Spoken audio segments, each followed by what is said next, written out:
I am crushed. I feel so empty and lifeless. My belly is still round.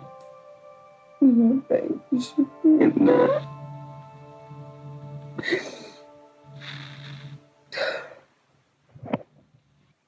Okay, it's day 3 since I lost my baby, and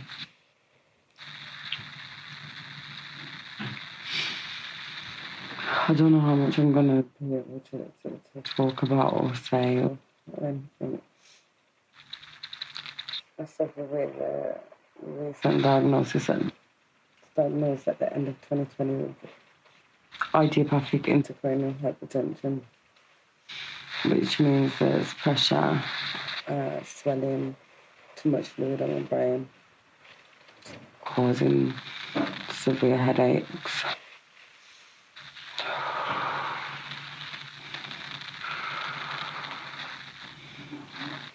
I'm currently experiencing the pain.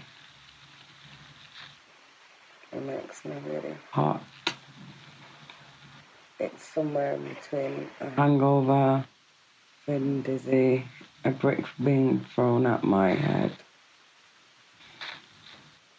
Anyway, on Thursday, last week Thursday, so I don't know what the date is today, but I know that I lost my baby and I lost the Zari Jordan Bell on the 21st of February. We lost him. Heaven going to Angel at 10 p.m. on the 21st of February 2021. I was having very bad pains. I came to the hospital. The community midwife told me to come because I had abdominal pain really badly, and I was throwing up, and I was having a high temperature. I went to maternity. They weren't trying to see me, but I was screaming in agony. They checked the baby's heartbeat and it was strong. This is when I came in this time last week, Thursday. And the heartbeat was strong and I heard it. Then they took me back down to A&E because of all the other conditions that I had. I didn't really want my conditions to be merging together, them to be getting mixed up, because I had a specialist appointment with a neuro-ophthalmology at QE the next day. So I wasn't even sure about coming in, but my midwife told me to, so of course I'm going to follow midwife's orders and check the baby. I was 4 days off from being able to get seen at maternity because they only see you when you're 20 weeks or over. I was 4 days off from that requirement. Obviously, they checked the heartbeat, they believed that the baby was fine. However, they didn't have a gynecologist come and check me internally for the cause of the pain until late at night in A&E, well, in isolation. My temperature got to like 37.9, which is quite dangerous. I was put on about 4 drips whilst I was down in the A&E cubicle, which was tied up to various items. So they said they're treating me for an infection on the brain, meningitis. They said that they're going to get a gynecologist to come down and check me, see if they can find out if there's anything going on down there with pain. Gyno did not come down till it was dark, 9 or something. No, 10, 11, I don't know. It was late. It was a doctor that came in and got really frustrated with the fact that the doctors didn't know why my temperature was so high. And she said, do a rapid swab immediately. So they did a COVID swab. This is quite late at night. I came quite early afternoon. I fell asleep because my temperature was so high. I woke up and I was being moved. I overheard the port asking what part of isolation I should go to. And that's how I found out I was positive with COVID. It's questionable as to whether I had COVID already or whether I contracted that whilst I was in A&E for quite some time. Now, being high risk, I was quite vulnerable to be taken down to A&E. And I came here for abdominal pain, not for the hypertension that's in my head, knowing that I would see a specialist the next day at QE. No, don't know where their stands were for the fluid bags, but they left the fluid bag on the side of me in the bed. I went to isolation. There was a lady screaming. Obviously, with my idiopathic intracranial hypertension, very sensitive to light and noise. This lady kept screaming, and it's not her fault. I felt bad to feel a way about it, but I was in so much pain. The pain had circulated from my stomach, round to my back, to my neck, to my head. Finally, gynecology come and did their checks. Now I'm really uncomfortable with checks down there, which a lot of people are. It's not really something anyone would like, is it? But I've got really bad memories from times that I've had to go and get checked out. This, that and the other, but we won't go into that.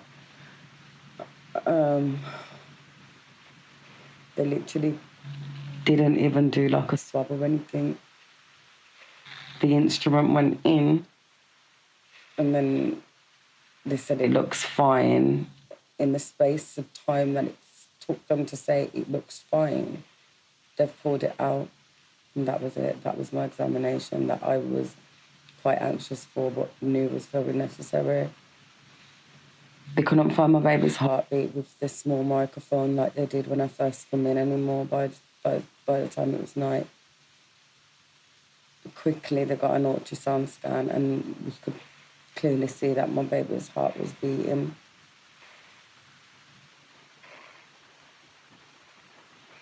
They moved me from this isolation up onto the COVID ward with 4 elderly women. I started vomiting as soon as they put the bed in the position where I was going to be. And it was my acrylamide, I believe it's called, the medication that helps drain the fluid. So it's important for me to take, but I've been having difficulties with it for quite some time. There's a lot of negligence at City Hospital in terms of communication, in terms of things getting written up and sent to my GP. I actually changed from one consultant to another because of this lack of communication. A very scary time where I'm told that I may need to have my hair shaved off to have a shunt surgery to save my vision, and that my pregnancy hormones weren't helping. I was told I need to have 3 healthy meals a day and not eat any kind of junk food, which I've abided by, of course. My baby had fought through a lot of the pain, the head pain, neck pain, stomach pains. My baby had fought with me for a long time. I don't know what made this time different, but I'd had a lot of antibiotics for this infection in the brain that they thought I had before they found out I had COVID, which should have been done at the beginning of my visit before being moved to a cubicle or anything, because clearly that could spread throughout A&E. When I went to hospital before, it was the first thing they did at triage. So I'm a bit concerned about why that took so long for them to do that rapid swab test, which they can find out within 20 minutes if you are positive or negative. And basically, the doctor seemed quite concerned herself as to why this was not yet done. And my temperature was reaching dangerous heights. When I came up to the ward that I'm on now, C5, Sutton Hospital, I was vomiting, and it wasn't the chicken soup that I had downstairs, which was lovely, which I was amazed to have held down because for 3 days I couldn't hold down much. It was the tablets, or it was some form of medication that they'd given me because it was like poison. It was. I can't remember the colour because it was so dark. I'd come up very, very, very late, and there was no one at my aid whilst I was being sick. There was a lady that just kind of came in, looked at me, and walked away. I was vomiting for quite some time. I felt like my insides were ripping apart. No one was at my aid whilst this was happening. There was no reassurance or support there. After that, I was very drained. They came and put some more fluids into me. And then my sick was left on the side for quite some time. As you can imagine, when you've already been sick, you kind of want the sick cleared away, or you remove yourself from the sick, but I was too drained to do this myself. And obviously it was attached to the fluid that was also plugged into the wall. It took quite some time. Every time I rung the buzzer for the commode, which is the cardboard bowl in the toilet seat, when people aren't able to move to the toilet frequently by themselves, I was really weak. The next day, the lady across from me was complaining about how long it takes and how her 2-week stay here was giving her anxiety. Me being the anxiety queen and all, well, in previous years, I've been doing very well this year, and by March, like I've said in my live with Queen T and openly as I share my journey, by March, around my son's birthday, is kind of like the anniversary of my breakdowns, and by this March, I would have had a full year without a mental breakdown.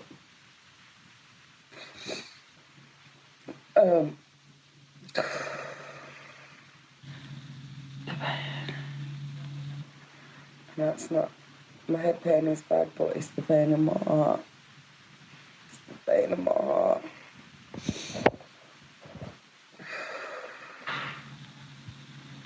I am crushed. I feel so empty and lifeless.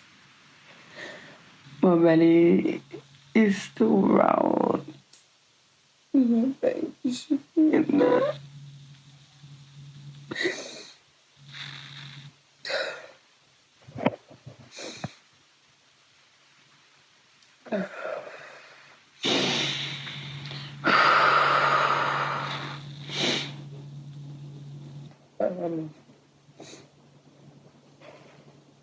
A few days passed. I was able to hold down food. I was really pleased with it.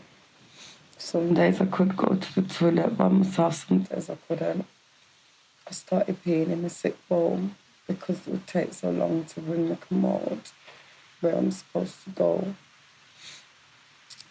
They bought me a bedpan once because I really couldn't even move to the chair, out of the bed into the commode, the chair. And told me that everything was okay and that I'd done it, like I'd weed inside this bedpan. When I felt that I was wet, I often woke up in sweats because of because of the fluid or because of the medication or because of my temperature. But I knew this wasn't sweat because I was fine before I needed the toilet. I told the nurse that there is weed on the bed, that I have wet the bed then, and she said I haven't, and she walked off. I was really weak that time, but I got up because I needed to know whether I was lying in my urine or not, which I was. I was lying in my urine and simulating, and it's not what should be happening. And if me as a 28-year-old has to check myself and get myself sorted, imagine for the old ladies that I was on the ward with, imagine how it is for them when they can just about articulate themselves, or they really can't get up and sort themselves. And I could just about sort myself out and ask for another nightie and the right things to clean myself up with. I shouldn't have had to say that more than once, that it didn't go well, it didn't all go in the plan. A couple of days had passed and I can't remember how long.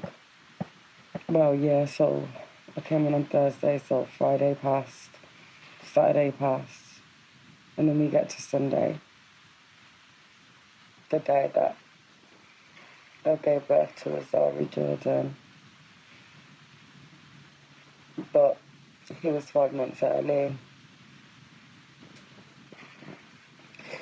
And the same pain that I came in with came back, but with a vengeance this time. It was, I told them that it was contractions. Now, obviously, they didn't want to believe that because I'm not a professional, but I know my body. I'm a professional at my own body. I know what contractions are because I have a beautiful little boy at home waiting for me to get better. And I told them I was having contractions, and I asked them why I'm having contractions. The pain was unreal, and it was getting closer and closer together. And I just was losing my breath each time. By the side, I began to get quite breathless, and they said they was going to give me an ECG on the day. Because normally I would have an ECG all the time because I do have a hole in my heart, as well as respiratory problems. I'm seen by rheumatology at City Hospital because I have possible connective tissue disease. The closest thing to that is lupus. That's what I'm treated for. That's what I'm under, the rheumatology. There was a breathing test that they did, and the person was extremely concerned by my chest and by what they heard listening to my chest. And yet, nothing was done about that. They said, wait for a letter. So many things have been overlooked with the NHS. And this idiopathic intracranial hypertension, I was not happy with the way that things were done at City. It was the worst stay of my life. Well, I thought it was until this one. And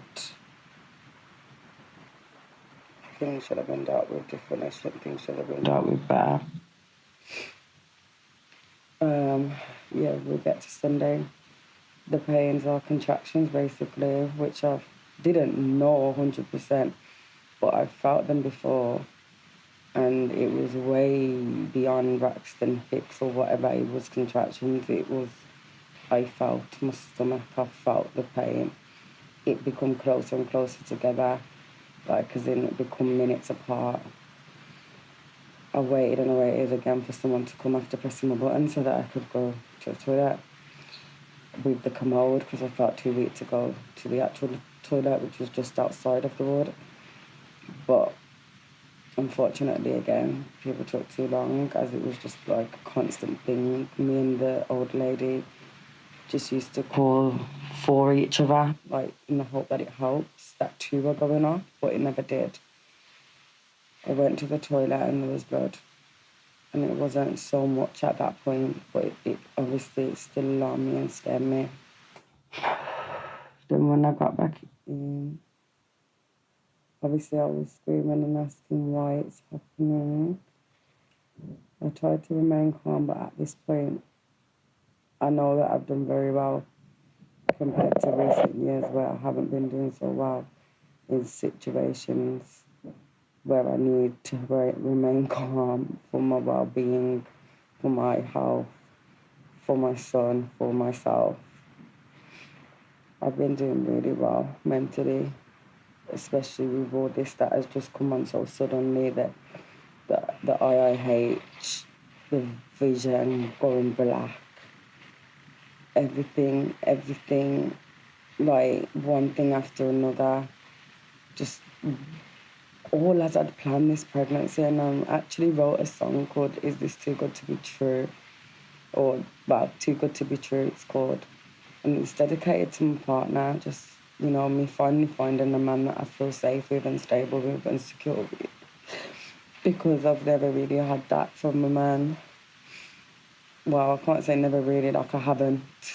I haven't had that security. I haven't had that support from a man, that emotional support and that safety, that security, that unconditional love. I don't feel like I've had that. But Akeem has given me that, and my son. And this is why my son loves him so much. And, you know, so do I. And, like,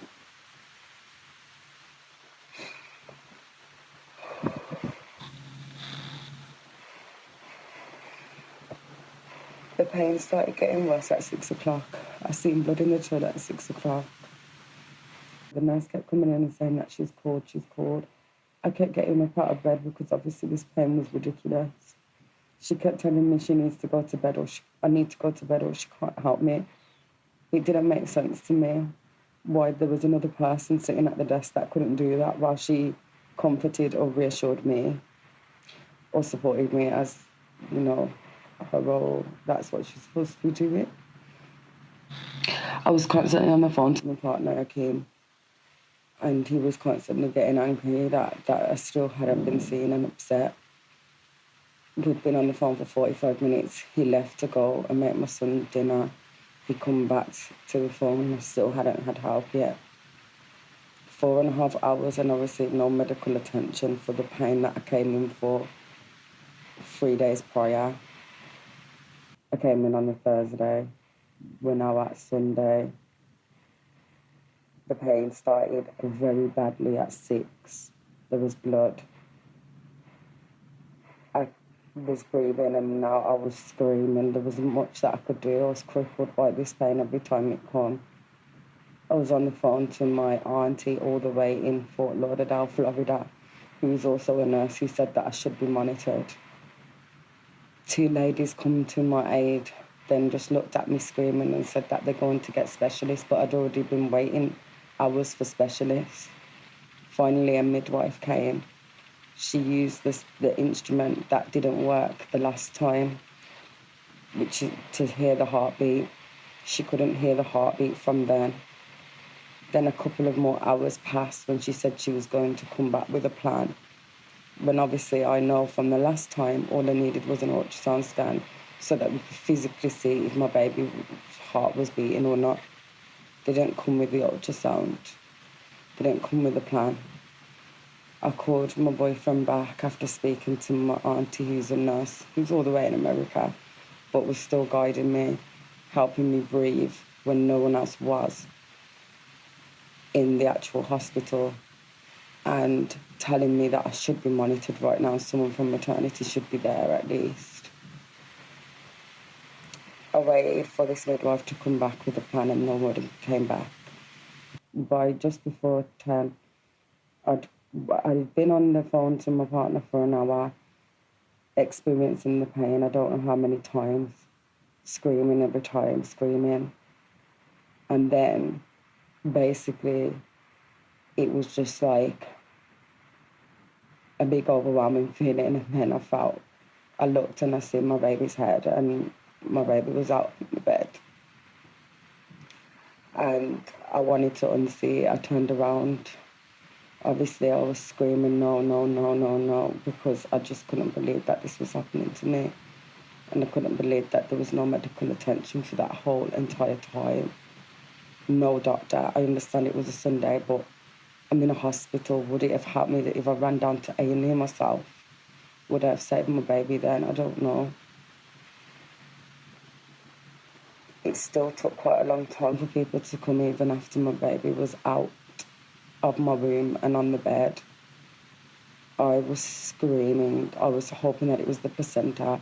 I was hoping that they would rush to my aid and put my baby on an incubator or something.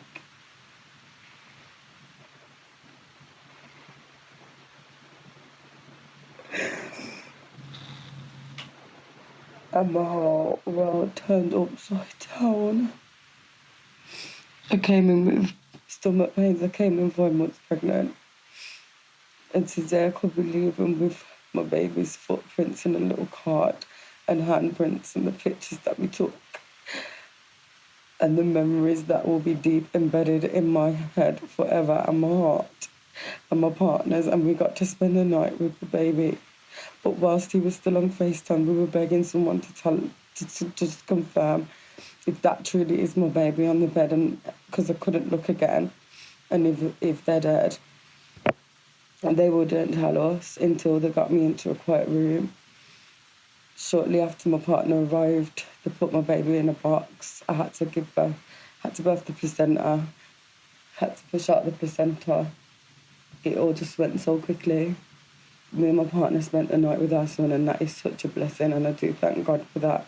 Even though I woke up feeling confused, like I'm not sure if it's the best thing for anyone, let alone someone with several mental illnesses, should stay in a room alone with their baby that isn't breathing. But I feel strong, and I feel like maybe knowing that that option was there, if I didn't take it, I would have regretted it. Because one night compared to a lifetime, you know, one night with him is better than a lifetime of nothing. He will always be in our hearts, and we have decided that Azari Jordan Bow sacrificed his life for his mom because all of this has been so much, and maybe he couldn't take it himself. But maybe he knew that I wouldn't do certain things because there may be a risk to him, and he sacrificed his life for me. And for that, I will always be so grateful. But I'm torn and I'm broken, and I know that I need answers because I know that there was some negligence involved in this. And basically, I don't know, some people are probably going to roll their eyes and think it's typical of me to have even shared what I already shared. But I came in excited for my gender reveal on the 2nd of March. And now I'm leaving with funeral papers and the footprints.